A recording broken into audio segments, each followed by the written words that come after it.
Hola, ¿cómo están? Muy buenos días, 9 de la mañana con 4 minutos. Gracias a quienes se conectan a través de las redes sociales. Ya me sumo yo también para saludar en Radio Pichincha en Multimedia. Vamos a ver quiénes nos han escrito y pues si usted quiere llamarnos también puede hacerlo al 3240-040, 3240-050. Todas las vías abiertas aquí porque este es el espacio de la comunidad de Radio Pichincha. Pero por supuesto abordamos todos los temas con esta visión de género, el enfoque en derechos humanos. Hoy, ¿qué vamos a tener? Bueno, vamos a hablar de la primera infancia, de esta urgencia porque se construya, cuando tengamos asamblea, una ley que priorice las necesidades, las urgencias de la primera infancia de los niños desde que están en el vientre y los primeros años de vida que son fundamentales. También vamos a compartir con nuestra compañera, pues Evelyn Caiza. Ella se suma el día de hoy a la transmisión de las Warmis desde un centro de salud en Calderón y pues nos va a contar sobre el inicio de la semana de la lactancia materna. Es súper importante hablar de este tema, es súper importante apoyar a las mujeres y vamos en esta línea del cuidado de las infancias. Esta semana, de alguna forma, estamos enfocados en tratar estos temas que tienen que ver con los niños, niñas y adolescentes. Ojalá y no les moleste que hablemos de las infancias de los niños, niñas y adolescentes, porque realmente cuando se habla de derechos hay quienes saltan, quienes tienen preocupaciones, a quienes no les importa mucho la vida, el bienestar. Eso es lo que tiene que priorizarse según nosotros, ¿no? Y no creemos estar equivocados en este tema. Bueno, revisar las noticias el día de ayer, qué es lo que ha ocurrido. Ha llamado mucho la atención esta denuncia que partió de la Fiscalía General del Estado. Informó que investiga a 2 policías en servicio activo en Guayaquil por la sospecha de violación. Según la información preliminar, se solicitó la aprehensión de los 2 agentes luego de que la presunta víctima también denunció la agresión y se presentó el examen médico legal. El hecho habría ocurrido mientras un joven estaba detenido en una unidad policial comunitaria de las calles 29 y La Jota en el suburbio de Guayaquil. Ahí está el tuit precisamente de la Fiscalía, pero la policía también ha rebatido esta posibilidad, ha respondido a un comunicado que se están realizando las investigaciones a fin de determinar la veracidad de la denuncia y el cumplimiento de la audiencia de flagrancia de los uniformados. Esto porque la versión de la institución es que esta denuncia proviene de un hombre que fue detenido el 30 de julio de 2023 cuando conducía un taxi en cuya cajuela se encontraba una víctima de presunto secuestro extorsivo en el sector del Portete. Sin embargo, señaló que a pesar de las evidencias del porte de armas de fuego y la denuncia de la víctima que pues estaba secuestrada, aparentemente el implicado fue puesto en libertad con medidas sustitutivas. A su vez, los policías presentaron una denuncia por amenazas contra el ciudadano involucrado, quien los acusó de presunta agresión sexual durante su aprehensión. Para la policía, un certificado médico avaló el estado normal de salud del hombre al ingreso de la unidad de aseguramiento de la Fiscalía. ¿De qué estamos hablando, amigos y amigas? ¿De qué estamos hablando?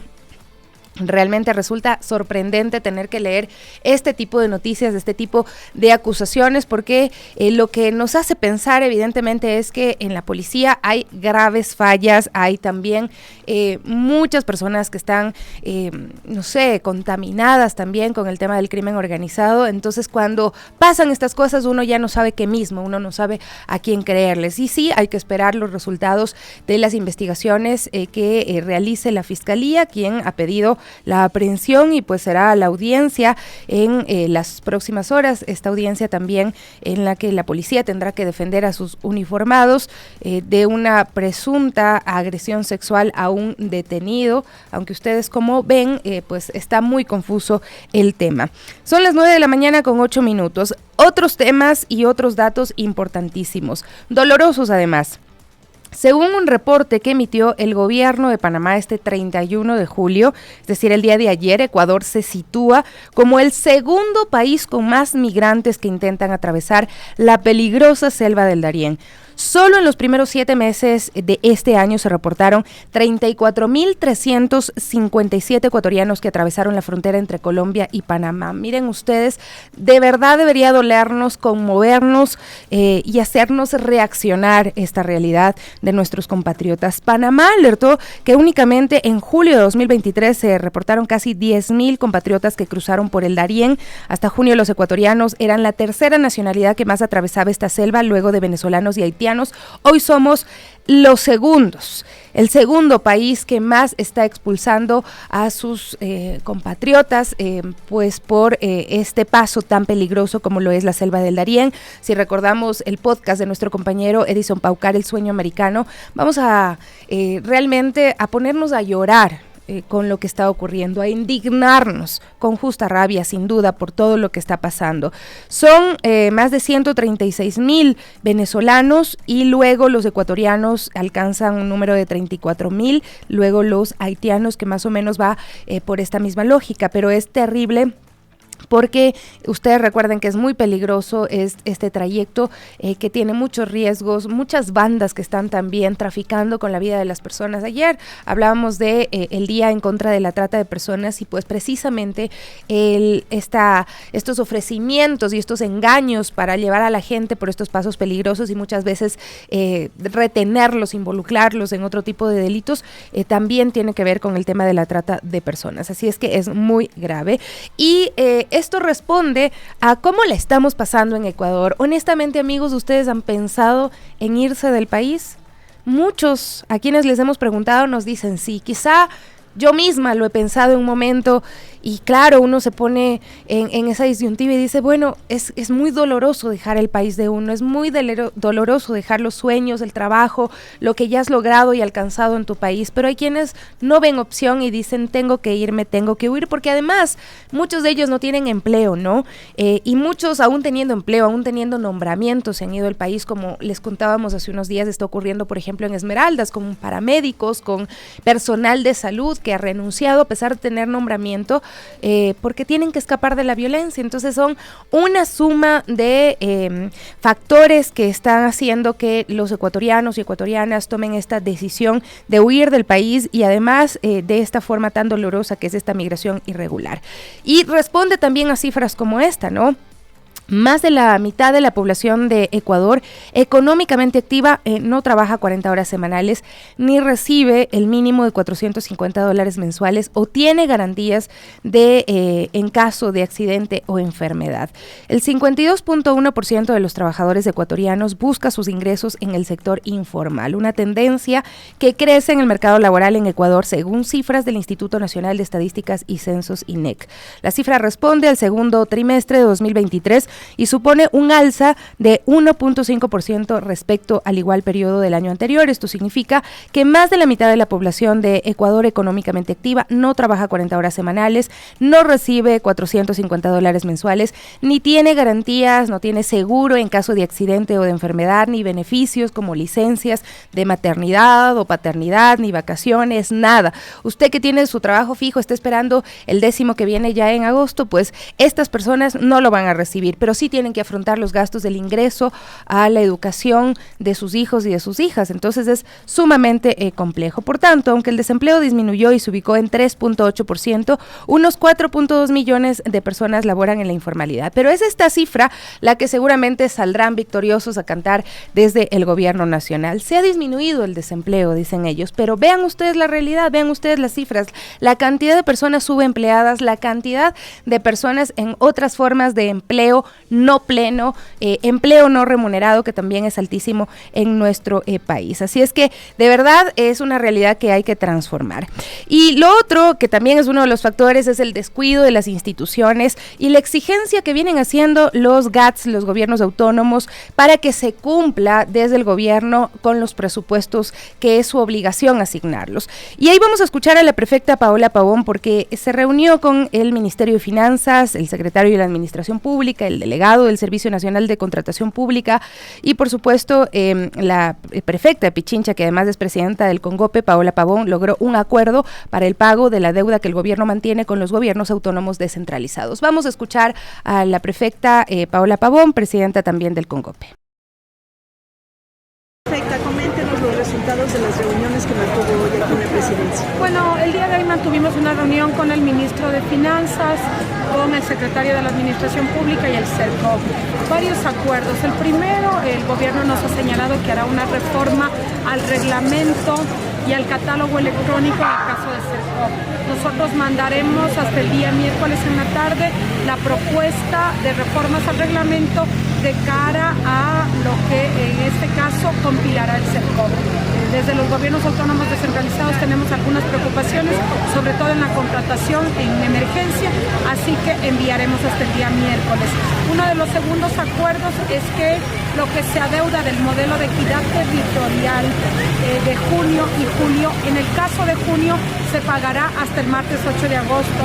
Esto es muy importante, sobre todo para las prefecturas medianas y pequeñas. Y el tercer elemento, se ha acordado un monto de deuda que no lo habíamos logrado durante estos 2 años de gobierno, es que se acepte cuál es el monto de deuda que tiene el gobierno central con los gobiernos provinciales. Se ha llegado a un acuerdo de 456 millones, incluido modelo de equidad territorial, junio y julio, que hasta la fecha se adeuda. Obviamente, con el pago de estos 2 meses, eso se disminuirá. Y hemos quedado en varias formas de pago. Esto daremos a conocer más adelante a mayor detalle, pero en términos generales una reunión bastante importante tanto para las prefecturas, los municipios y las juntas parroquiales.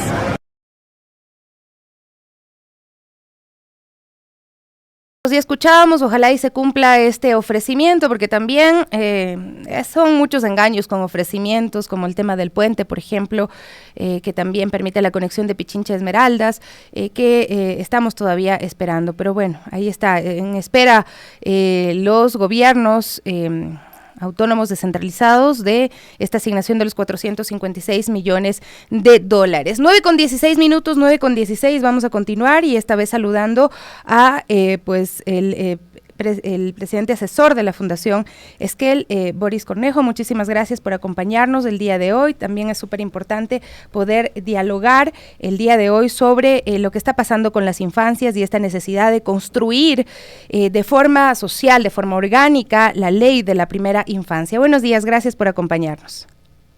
Buenos días, muchas gracias, a sus órdenes. Buenos días, no le escucho muy bien, no sé si me pueden alzar un poquito el volumen.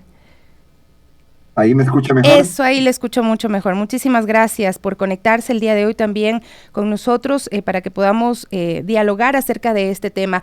¿Cómo va este proceso? ¿Por qué esta urgencia?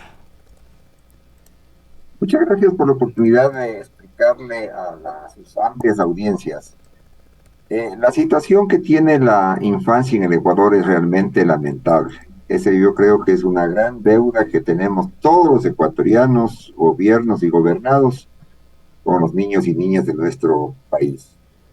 Los indicadores son bastante graves, dramáticos. Es una vergüenza nacional que un país como el Ecuador tenga que cada 3 de 10 niños tengan desnutrición crónica infantil. Eso significa que son niños que no tienen futuro, porque no han podido desarrollar todas sus capacidades cerebrales, físicas, cognitivas.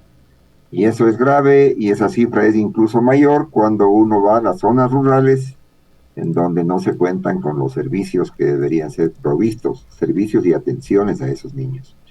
En ese contexto, un grupo de organizaciones de la sociedad civil, una treintena de organizaciones, hemos armado una coalición, una alianza, y estamos trabajando por una ley de primera infancia que permita establecer en el país una política de Estado que vaya más allá de los gobiernos. Y en ese sentido habíamos venido trabajando con la Asamblea Nacional, en donde habían 2 propuestas de ley, una presentada por UNES, otra presentada por el Partido Social Cristiano y últimamente una tercera que fue presentada por el gobierno a través de CREO. Desde la sociedad civil en esta alianza habíamos venido trabajando con las comisiones legislativas para de esas 3 propuestas de ley unificar una sola. Estábamos en medio de ese trabajo súper interesante cuando se disolvió la asamblea. Entonces, hoy por hoy nosotros como ciudadanos, que somos la sociedad civil o que permanece en el país, los gobiernos, las autoridades cambian, asumido la tarea, para hacer este ejercicio de unificación de esas 3 propuestas de ley, para tenerlas listas cuando exista la asamblea, cuando se reconstituya el poder legislativo, y haber hecho una tarea, decir, miren, aquí hemos avanzado en el trabajo, consideren estas propuestas, hemos contado con asesoría internacional, hay una enorme experticia en el Ecuador sobre los temas de primera infancia, y entonces queremos desde la sociedad ayudar a construir esa ley para que obviamente sea aprobada por la asamblea cuando finalmente la tengamos reconstituida. Ese es el esfuerzo, ese es el camino en el cual nosotros nos estamos moviendo. ¿Cuál es el principal objetivo de esta ley de la primera infancia? Usted decía, bueno, conseguir políticas de Estado y que no sean políticas de gobierno, porque ha habido el Plan Nacional del Buen Vivir, se han desarrollado otras políticas, hubo en su momento el INFA, otras instituciones, es decir, a lo largo del tiempo también pues van cambiando los gobiernos y van cambiando las estrategias. ¿Cuál es el objetivo que tendría esta ley además en la tónica que usted dice, que reuniría propuestas de distintos sectores? El propósito de la ley es tener el marco jurídico, ¿no? Una ley orgánica nacional que sea permanente y que permita consolidar lo que se ha venido haciendo en cuanto a un sistema de protección, no solamente de los derechos de los niños y niñas, sino también un proceso de articulación de distintas iniciativas y responsabilidades que existen a nivel nacional. Le quiero poner un ejemplo que me ayude a explicarme mejor.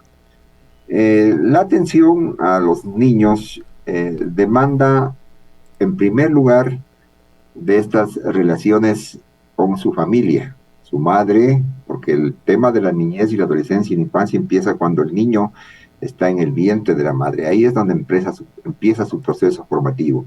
Entonces, por ejemplo, a esa madre, que puede ser una chica adolescente, hay que darle información, hay que darle apoyos, ayudas para que se alimente bien, para que sepa cuidar su cuerpo, para que sepa prepararse para lo que viene. Y esa es una tarea en donde está la familia, está ella. Pero ¿cómo hacemos para ayudar a esa familia? Todavía no interviene el Ministerio de Salud, por ejemplo. Luego, esta chica tiene que ir a unos controles prenatales. Y ahí tenemos que estar seguros de que ese servicio, el acceso a ese servicio, existe en el país. Luego viene la etapa del parto, y luego vienen las vacunas, y luego viene la crianza. En los primeros 1000 días de vida es donde se termina de constituir la vida, ¿no es cierto?, en cuanto a las capacidades cognitivas, del desarrollo de las conexiones cerebrales, la capacidad de desarrollar bien los restos de los órganos y funciones del cuerpo. Entonces, esta ley lo que va a permitir es efectivamente que esa política de Estado se quede en el tiempo y que no inventemos, de acuerdo a cada gobierno que venga, qué es lo que debe hacerse. Déjeme darle 2 ejemplos. Sería importante. En el caso del Perú, tenían un índice altísimo de desnutrición crónica infantil, cercano al 36%, ¿ya? O sea, cerca de 4 de cada 10 niños tenían desnutrición infantil. En los últimos 15 años, adoptaron una política de Estado donde convergieron todos, municipios, no importa si son del partido del gobierno, las autoridades centrales, los liderazgos parroquiales, las empresas, etcétera, e hicieron una política de Estado. Hoy día son los campeones mundiales en haber abatido, hecho hacia abajo, la tasa de desnutrición infantil. Ahí hay un montón de experiencias y aprendizajes, y el Perú es un país muy parecido al nuestro. Entonces no es que esta cosa pasa en Alemania o en Suecia. ¿Y en cuánto pudieron reducir? Usted dice más o menos casi 5 de cada 10 tenían desnutrición infantil crónica. Cerca de 4 de cada 10, hoy día tienen apenas 2 de cada 10. Es impresionante. Nosotros tenemos 3 de cada 10. Ejemplos como Brasil, como Chile. Entonces los países que se quedaron con la política de Estado largo tiempo son los que mejor han hecho. Pero ¿qué contendría esa política de Estado? ¿Qué se haría? Esa política de Estado, por ejemplo, contiene que existan las asignaciones presupuestarias, que no dependa de si el petróleo sube o baja, sino que se respete esa asignación presupuestaria, que existan las coordinaciones entre la autoridad central, por ejemplo, de salud, con el dispensario, que se haga efectivamente a lo largo de la cadena lo que debe hacerse, que existan coordinaciones horizontales. Lo que hace salud tiene que ir de la mano con lo que hace educación y tiene que ir de la mano con lo que hace el MIES. ¿Y cuál es el trabajo de los alcaldes? ¿Qué pasa con la provisión de agua para el consumo humano? Entonces, la ley que protege a la política de Estado tiene que asegurar ese trabajo coordinado, ¿no es cierto? Hay que hacer también trabajo de evaluación, indicadores, cómo nos está pasando, qué tipo de incentivos podemos dar a los gobiernos locales que lo están haciendo bien, cómo aseguramos que los presupuestos que existen y se van para este tema se queden en ese tema y no se distraigan, o cómo hacemos para presionar para que la capacidad de gasto efectivamente se cumpla. El Ecuador es un país que tiene la capacidad de gasto más baja de América Latina.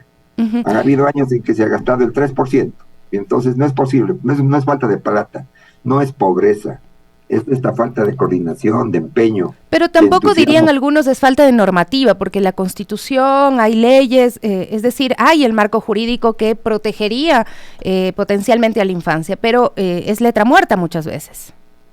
Por eso entonces lo que nosotros tenemos, y eso ya está definido, porque hemos aprovechado las capacidades que tenemos en la sociedad en la que muchas veces hoy día están exministros, o sea, la sociedad civil es un concepto mucho más amplio, no es opuesto a lo que es el gobierno. Y hemos juntado esas experiencias y tenemos hoy día ya unas propuestas documentadas, ratificadas con experticia internacional. ¿Qué es lo que hay que hacer? ¿Cuándo hay que hacerlo? ¿Cómo hay que hacerlo? Pero para que esto no quede en un entusiasmo cívico ciudadano, pues necesitamos que esa ley lo ponga en marcha.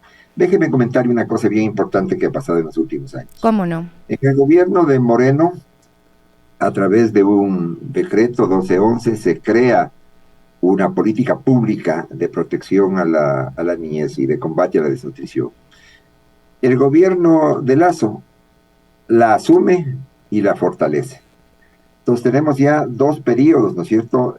El esfuerzo nuestro ahora es cómo hacemos para que esto no retroceda, para que eso se sostenga independientemente del color político del gobierno, ¿no es cierto? Que venga el gobierno, que hagan sus tareas, pero que esto se mantenga, para que no sea pues que, no sé, es prioridad en la alcaldía de cualquier lugar, la cancha de fútbol o las fiestas patronales. La prioridad y los recursos están para efectivamente proteger a los niños, ¿no? Pero para eso hay que creer en el Estado, ¿no? Porque es difícil cuando también tenemos discursos en los que dicen que el invertir en el Estado está mal, tratan mal a los funcionarios públicos, entre otras cosas. Hay que creer que el Estado puede hacer esto con el apoyo de la sociedad civil. Exactamente, esta es una tarea del Estado. La sociedad civil tiene que ser esa contraparte que exige, que mira, que presiona. Y eso es, nosotros ahora en este tiempo que no hay legislatura, ¿qué decimos? Vamos a esperar a que llegue la nueva legislatura, que se constituyan las comisiones y sigue pasando el tiempo y sigue subiendo la tasa de niños con desnutrición. Entonces la tarea es cómo es que nosotros sumamos estas voluntades, ¿no es cierto? No somos un paraestado. Uh-huh. Esto lo vamos a facilitar el trabajo cuando venga la legislatura y luego presionaremos para quien sea nuevo gobierno respete y sostenga este proceso. Esto no es una invención de un gobierno, esto es es ya una trayectoria, una experiencia internacional.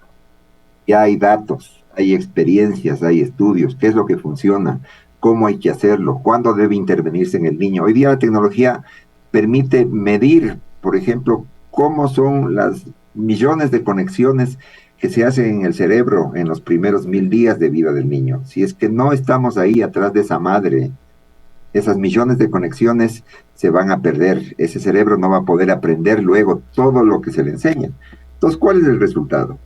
Los resultados son inequidad, los resultados son marginación, son exclusión, es injusticia, y entonces por eso es que nos estamos moviendo con este empuje. Es importantísimo pensar que las organizaciones están de alguna forma juntándose, reflexionando sobre lo que está pasando, interviniendo en muchos de los casos con apoyo y contención para las infancias, pero sí vemos una situación bien compleja. Yo ayer lo decía porque también estamos toda esta semana abordando los temas de las infancias, que también muchas veces esto de la crianza respetuosa y responsable tiene que ver con las brechas que tenemos en nuestro país de desigualdad, ¿no? Porque es diferente para una madre que tiene que trabajar de 6 de la mañana a 10 de la noche y llegar a ver a su hijo dormido, que quedó encargado con la hermana mayor, que pues una madre que pueda quedarse con el niño, que pueda pagar los servicios suficientes para que su niño sea bien cuidado y atendido. Entonces, ahí también y estábamos leyendo las cifras de desempleo, de empleo no adecuado, es decir, hay una realidad que también debe ser abordada de forma integral para proteger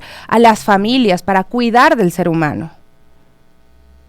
La protección es quizás el elemento clave y esa es una transformación cultural que debe ser acompañada con los recursos para que se pueda cumplir.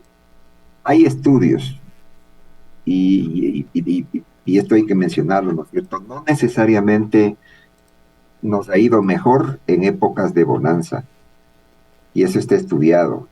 Cuando teníamos el petróleo, por ejemplo, a precios muy altos, seguía creciendo el índice de desnutrición. Esa es la famosa deuda social que ha sido reconocida por algunos gobiernos.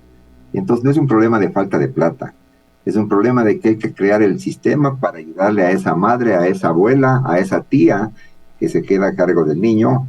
¿Para qué?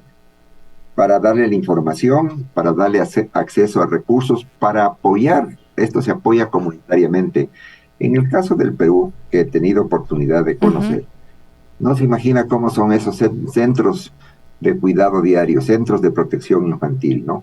En donde está la comunidad. La comunidad es la que ayuda a criar a los guaguas, a los niños, ¿cierto? Claro, porque la madre tiene que trabajar o la madre es una adolescente, por todas las circunstancias que pasan. Y entonces, claro, la protección, el cuidado, la ternura, la estimulación, la leche materna, todo eso tiene que intervenir. Pero fíjese que no es responsabilidad de una autoridad, es responsabilidad de toda la sociedad. Por eso es que nosotros decimos, trabajemos en pos de una política de Estado, o sea, es de Estado, ¿no es cierto? Porque ese es el marco jurídico, constitucional, filosófico que tenemos, pero nos activemos desde abajo en la sociedad para hacer de esto una auténtica minga, ¿no? Un auténtico trabajo colectivo, si se quiere. Es importantísimo lo que usted acaba de decir. Solamente para finalizar, cortito, le pido cuál es el siguiente paso. Bueno, usted me decía esperar que venga la nueva asamblea, pero ¿qué han considerado?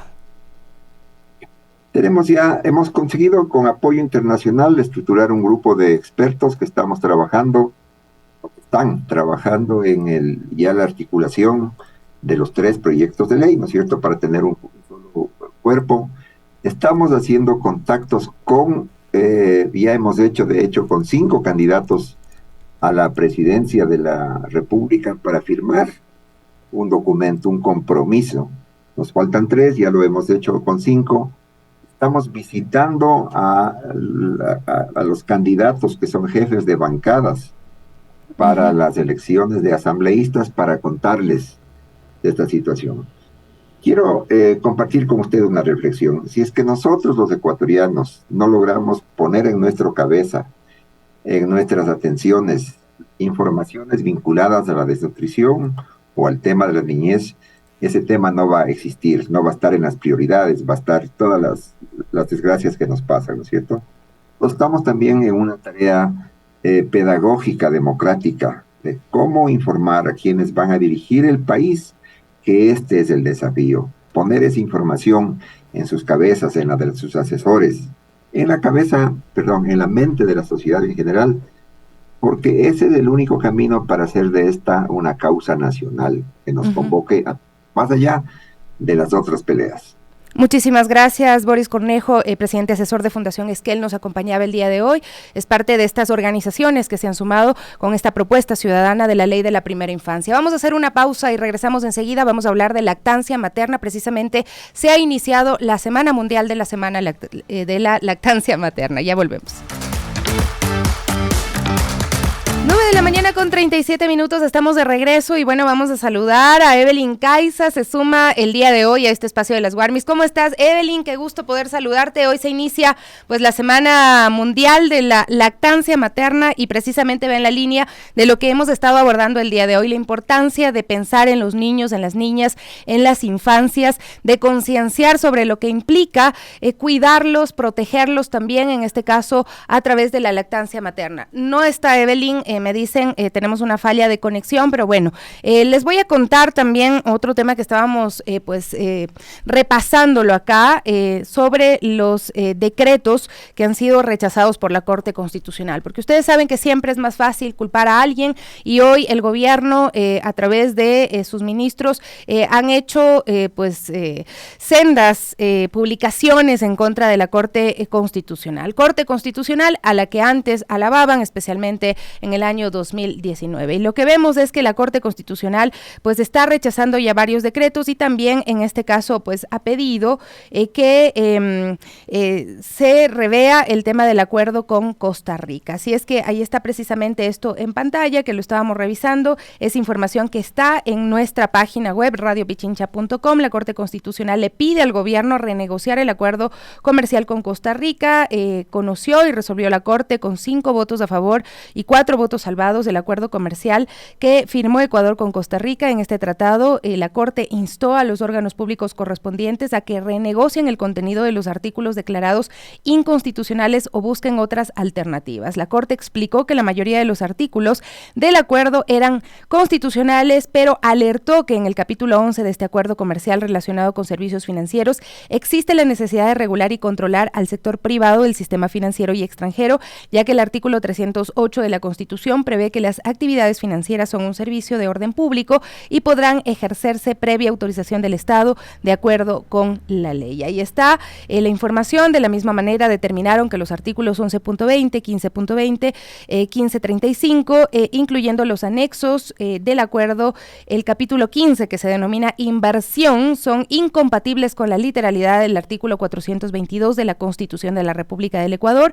Se enfatiza que el Estado ecuatoriano cedería jurisdicción soberana a instancias de arbitraje internacional, toda vez que dichos artículos contemplan la posibilidad de que se solucionen controversias contractuales entre inversionistas, es decir, personas naturales y jurídicas, y estados a través de instancias de arbitraje internacional como el CIADI. Con esto, el gobierno de Lasso deberá revisar este acuerdo comercial y efectuar las correcciones establecidas por la Corte, ya que para que el tratado entre en vigencia debe pasar por la aprobación de la Asamblea Nacional y bueno, como ustedes saben, no hay asamblea y mientras no se lleven a cabo las nuevas elecciones y posesión de autoridades no se lo puede aprobar, pero va también por otra línea, ¿no? Va también por lo que ocurrió con el rechazo de 2 decretos económicos relacionados con la reestructuración empresarial y el de condonación de deudas de créditos educativos emitido por el presidente Guillermo Lasso.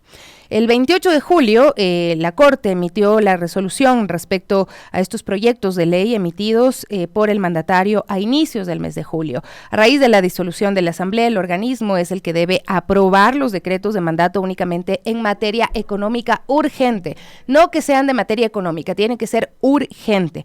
Respecto a la ley de reestructuración empresarial, la Corte señaló que no existe vínculo entre los beneficios empresariales y el fenómeno del niño, uno de los principales argumentos del Ejecutivo para el incentivo de esta normativa. No es admisible que se invoquen circunstancias delicadas y graves como la pandemia de COVID o la llegada del fenómeno del niño como pretexto para que cualquier tipo de reforma en materia económica sea considerada como urgente, dice el dictamen. Lo sentencia. El secretario jurídico de la Presidencia había reconocido en una audiencia que el trabajo para proponer las medidas que constan en el decreto iniciaron mucho tiempo antes de la muerte cruzada, es decir, mucho antes de que se advierta la necesidad de enfrentar los efectos del fenómeno del niño. Más bien, de su intervención quedó claro que el proyecto de ley se diseñó con el objetivo de modernizar, entre comillas, normas que a criterio de la Presidencia son poco prácticas, según ha indicado también el informe. Sobre el tema de las deudas educativas, que también ha sido muy usado por el gobierno para decir la Corte Constitucional nos niega la posibilidad de darles un alivio financiero a las familias que están afectadas por no poder pagar estos créditos educativos. ¿Qué es lo que dice la Corte? Porque no es que lo niega, le dice al presidente Lasso, señor Lasso, no necesita meterlo empaquetado en esta ley, usted necesita tomar acciones inmediatas que puede resolverlas por otra vía. El organismo resolvió con 8 votos a favor y 1 salvado que el decreto relacionado con la condonación de deudas educativas, la justificación es que no cumple con los requisitos de materia económica urgente. Si bien el tribunal reconoció que es una ley en beneficio de los estudiantes, el análisis era competencia de la Asamblea Nacional. Por el contrario, la jueza Carmen Corral manifestó que está justificada la urgencia, ya que se podría encontrar personas de atención prioritaria. Existen circunstancias apremiantes para los posibles beneficiarios de las reformas legales planteadas que requieren una atención inaplazable del gobierno, que no fueron atendidos por la asamblea que fue disuelta, dice este voto salvado. Sin embargo, pues el fondo dice, y la mayoría coinciden, en que se pueden aplicar otro tipo de resoluciones que no necesiten pues venir en un proyecto de ley en materia económica urgente.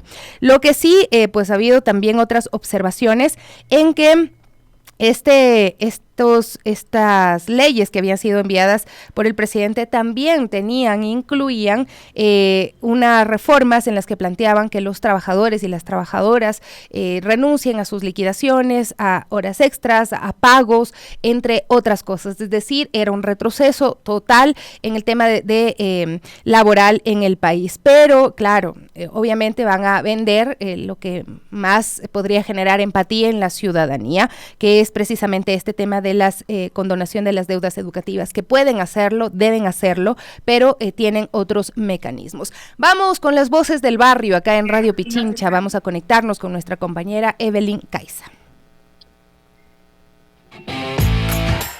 ¿Qué ocurre en tu sector? Te contamos en las Guarmis del barrio. Bueno, son las 9 de la mañana con 44 minutos. Evelyn, pues está obviamente en una casa de salud, así es que, por supuesto, está muy segura para poder cumplir todas las reglas, la normativa ahí en esta casa de salud.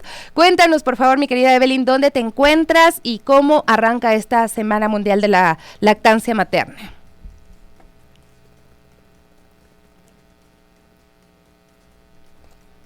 Se nos fue la conexión. Bueno, qué pena.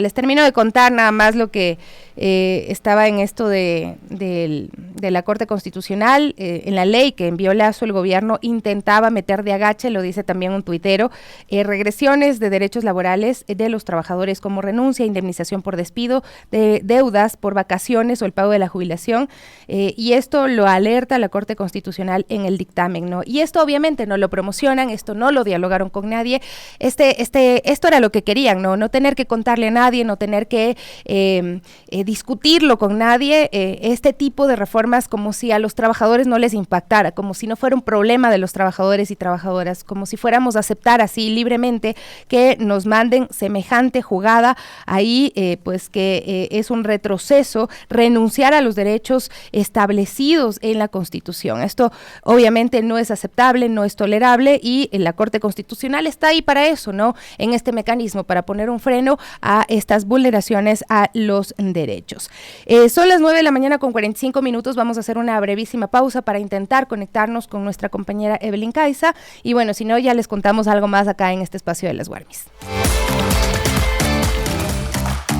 9 de la mañana con 46 minutos, bueno, tenemos un problemita de conexión con nuestra compañera Evelyn Caiza. En todo caso, lo que vamos a compartir ahora mismo es una entrevista que realizamos hace unos días y que no queríamos dejar de pasarlas, sobre la concienciación con lo que tiene que ver con los perritos guías. Y ya saben, este es un espacio de comunidad y por supuesto tenemos prioridades en respaldar todas estas causas que también son importantes. Nos saluda Lolita Almeida, buenos días, Seo Geno, Omaira Salazar, Jimena Durán Andrade, ¿quién más? Antonio García, ¿quién más nos saluda? Carlos Méndez, no sé si ya lo saludé, José Coyaguazo, Luis Guerra, un abrazo súper fuerte, Gustavo Azcazubi, Marco Delgado, conectados a través de las Guarmis, muchísimas gracias por estar con nosotros, Eduardo, Manolo Fernández también, Tania Pico, desde Puerto Viejo, qué gusto poder saludarles. Vamos a escuchar la entrevista que le realizamos a Marco Loyola, él es parte también de este observatorio por los derechos de las personas con discapacidad.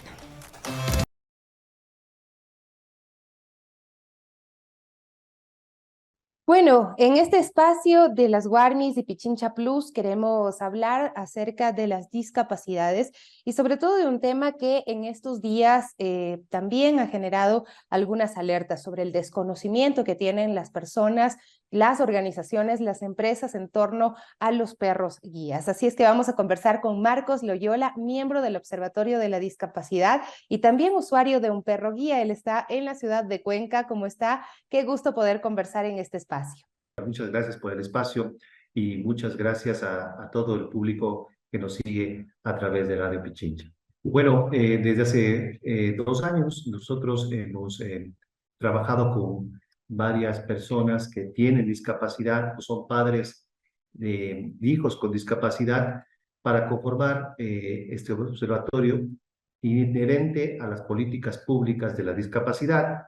Eso lo hemos hecho en la provincia de la Suay, pero también tenemos concordancia y estamos alineados con el Observatorio Nacional.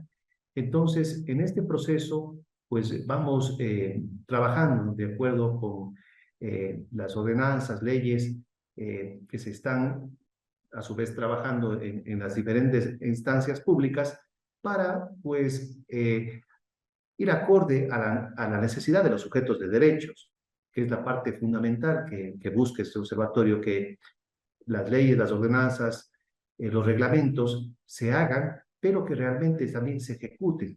Hay mucha actualmente política pública, pero el problema es que no se ejecuta. Entonces, una de las cosas que también exigimos como observatorios es el cumplimiento de esta política pública.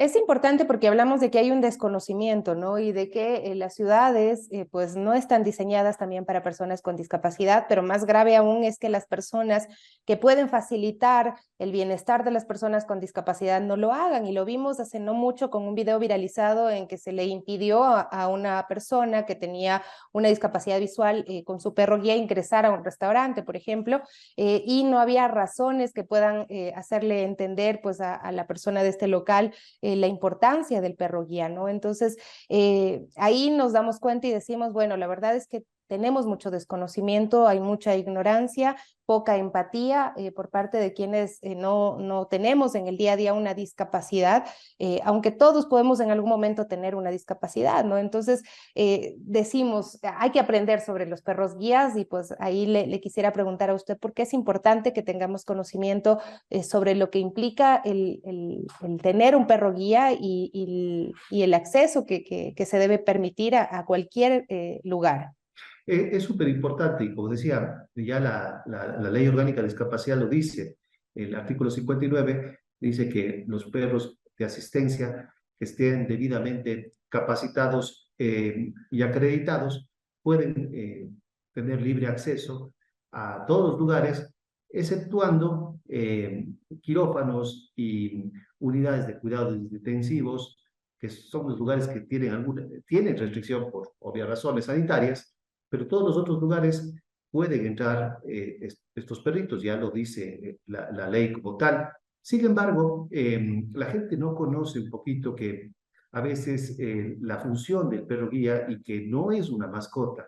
Un perro guía siempre está debidamente identificado con su capa, su arnés, su correa, su identificación, que habilita que sea un perro debidamente capacitado y adiestrado para ser los ojos, en este caso, de una persona ciega. Yo tengo una discapacidad visual y Thor, que se llama mi perro, prácticamente se ha convertido en mis ojos. Entonces, es muy difícil, y voy a exagerar, pero si algún lugar no deja entrar, es prácticamente como si no le dejara entrar a los ojos. Entonces, ese es un tema muy importante que debe generarse este conocimiento, porque como decía, la ley está escrita. Sin embargo, hay que reforzarla en ese sentido. Por eso también, como decía, en algunas ordenanzas ya están también específicamente poniéndose este tema también del acceso de los perros, tanto de asistencia como perros lazarillos, que son sumamente importantes definir los dos clases de estos animales de asistencia. El perro lazarillo o el perro guía es para una persona ciega, y el perro de asistencia puede ser un perro de varias circunstancias o asistencias. Puede ser un perro de asistencia emocional, un perro señal para personas también con discapacidad auditiva, un perro de asistencia física para una persona que use silla de ruedas. O sea, hay varios tipos en cuanto a los perros de asistencia, y la gente debe conocer, y los locales efectivamente deben conocer estas situaciones que son fundamentales para las personas que tenemos discapacidad, ayudarnos con un animal de asistencia. Y estos perritos han pasado por un adiestramiento, usted dice, tienen una identificación. ¿Cómo se hace el registro acá en Ecuador, en las distintas ciudades? Un perro de asistencia no es un perrito que se hace, es un perrito que nace. Todos los perros de asistencia y perros guías en el mundo salen de criaderos y pies de cría debidamente ya trabajados, y luego que nacen tienen unas evaluaciones previas para ver si efectivamente la conducta es adecuada, y luego de que pasan estas pruebas como cachorros, entran a una familia de asistencia durante 6 meses. En esa familia de acogida lo que hacen es darle las primeras reglas para que se comporte como un perro muy educado. O sea, realmente a qué horas tiene que comer, a qué horas tiene que hacer sus necesidades, efectivamente que el respeto a las órdenes, generar este vínculo que ser humano dependiente. Y luego de ese proceso de 6 meses pasa a una escuela ya certificada, donde tiene entrenadores que están debidamente adiestrados o entrenados. Bueno, son las 9:56. Qué importante es aprender acerca de las discapacidades, en este caso los perritos guías. Todavía recordamos el caso de Andy, ¿no? Que ha tenido que pasar realmente cosas complejas, mucha discriminación también en su ámbito laboral. Incluso habló de que hubo acuerdos incumplidos con la cadena que vulneró sus derechos, así que es importante también poder repasarlo, poder decirlo, alzar la voz en torno a este tema. Vemos la página de Tumbaco Informado a esta hora de la mañana. Ellos dan cuenta de que la noche de ayer se registró una muerte violenta en Tumbaco. En la parroquia de Tumbaco se presume que un hombre recibió 4 disparos de parte de un individuo que descendió de un vehículo, es decir, sicariato. La víctima tendría unos 38 años. La unidad de investigaciones de la policía está determinando las causas también. Qué grave, de verdad, ver estos hechos que están ocurriendo en nuestro país, de aquí cerquita, cuando estamos hablando de Quito, cuando estábamos hablando del distrito metropolitano de la provincia de Pichincha, cuando estamos hablando de Tumbaco, una parroquia que solía ser también muy tranquila. Así es que realmente lamentamos tener que informar esto. Estaba tratando de buscar más información, lo tiene Tumbaco Informado, no lo veo todavía en otros medios. Intentábamos también conectarnos hoy con nuestra compañera Evelyn Caiza para que nos cuente sobre el inicio de la semana de la lactancia materna. Me estoy trabando porque estoy tratando de escuchar qué me dicen los compañeros. Ya está, lo podemos rodar, pero tenemos 3 minutos, ¿seguro? Bueno, vamos a ponerlo entonces. Aquí está nuestra compañera Evelyn Caiza para ver qué nos cuenta el día de hoy. ¿Qué tal, Sofi, amigos de las Guarmis? Qué gusto saludarlos y compartir con ustedes todas estas experiencias que vamos a contarles en estos nuevos espacios. Desde hoy nos encontramos ya recorriendo los barrios, recorriendo los hospitales y todos los lugares en los que se encuentra la noticia real, la noticia de las personas que tienen muchísimo que decir. Y aquí estamos precisamente en el Hospital Docente de Calderón, esto queda al norte de Quito. Nos encontramos en un espacio muy bonito, muy agradable, también bastante significativo, que es precisamente la sala de lactancia y un lactario que cuenta el hospital para poder dar estos servicios no solo a las mujeres, sino también a los bebés. Un espacio que brinda sin duda alguna dignidad y seguridad, confianza también a las mujeres. Pero lo hacemos esto en el contexto de la Semana de la Lactancia, que se inicia precisamente hoy a lo largo de la semana. Para dar más detalles, vamos a conversar precisamente con la enfermera de la sala de lactancia. Ella es Gabriela Narváez, con quien vamos a abordar más detalles sobre esto. Gabriela, buenos días. Cuéntanos un poquito cuál es principalmente la función de una sala de lactancia y de un lactario. ¿Cómo están? Muy buenos días con todos. Me da mucho gusto hacer énfasis hoy que estamos ya en la Semana Mundial de la Lactancia Materna. El Hospital Docente de Calderón cuenta con un banco de leche que también a su vez es lactario. El banco de leche es un centro especializado en recolección, apoyo y manejo a la lactancia materna, apoyo a las madres y a los recién nacidos en estado crítico que necesitan alimentarse y que por circunstancias variadas necesitan el apoyo de leche materna específicamente. El banco de leche de aquí se dedica a mantener, a tratar de conseguir leche donada, ¿sí? Para pasar por un proceso y después poder distribuir a quien lo necesita. Las mamitas que son donantes de leche humana son mamitas del barrio, son mamitas que viven en la comunidad y son también funcionarias. Aquí las funcionarias pueden sacarse lechecita y también pueden dejarlo donando leche. Gabriela, al día más o menos ¿cuántos litros logran recolectar? Ya, al día recolectamos dentro de 30 a 40 litros, sí, a veces más también, pero sí vale la pena recalcar que la donación de leche no está tan voceada a nivel nacional. Nadie sabe, no se conoce, nadie sabe que pueden también donar leche, así como se dona sangre, así como se dona órganos, pues también donamos leche. Gabriela, acompáñanos por acá y podemos ver acá ya a dos mamitas que están precisamente retirando la leche de sus pechos. ¿Cómo es este proceso? Ellas llegan, ¿qué se les indica? ¿Qué se necesita para ser una donante de leche materna? Okay. Una donante de leche materna es toda mamita sana en proceso de lactancia. Cualquier mamita que esté en proceso de lactancia y esté sana puede donar lechecita. Nosotros realizamos exámenes de sangre para comprobar que todos los exámenes estén dentro de valores normales, ¿sí? Después de ello se les indica cómo ingresar al banco de leche con su gorrita, su batita y su mascarilla, que son medidas de bioseguridad. Ingresan ellos al banco de leche, se les da una bienvenida, se les indica cuáles son las áreas de extracción, tanto manuales como extracciones con bombas hospitalarias, y procedemos ya al lavado de manos, al lavado de senos. Comenzamos ya acá, la paciente toma asiento, nosotros le damos un frasquito y comenzamos a enseñar cómo es el proceso de la extracción de leche, siempre con masaje, si necesita calor, si necesita frío, cualquiera de las dos opciones igual, se le enseña y se le enseña una extracción correcta. ¿Para qué? Para que no hayan lesiones y la mamita disfrute de su extracción. Gabriela, sí, y bueno, nosotros podemos observar acá que esta es una sala bastante segura, bastante amigable, a diferencia de otros lugares como restaurantes, como espacios públicos, en donde las madres al momento de dar de lactar a los bebés sienten esas miradas incómodas, sienten ese morbo de la gente que aún no entiende que los pechos de las mujeres son fuente de vida, son fuente de alimentación y pues esto les llega a incomodar. Vamos a tratar de conversar con una mamita para que nos cuente precisamente cómo ha sido este proceso y cómo se siente pues contribuyendo con su leche para otros bebés que lo necesiten. Buenos días, mamita, ¿cuál es su nombre? ¿Cómo están? Buenos días, mi nombre es Tatiana Granda y además de ser mamá, también soy funcionaria del hospital.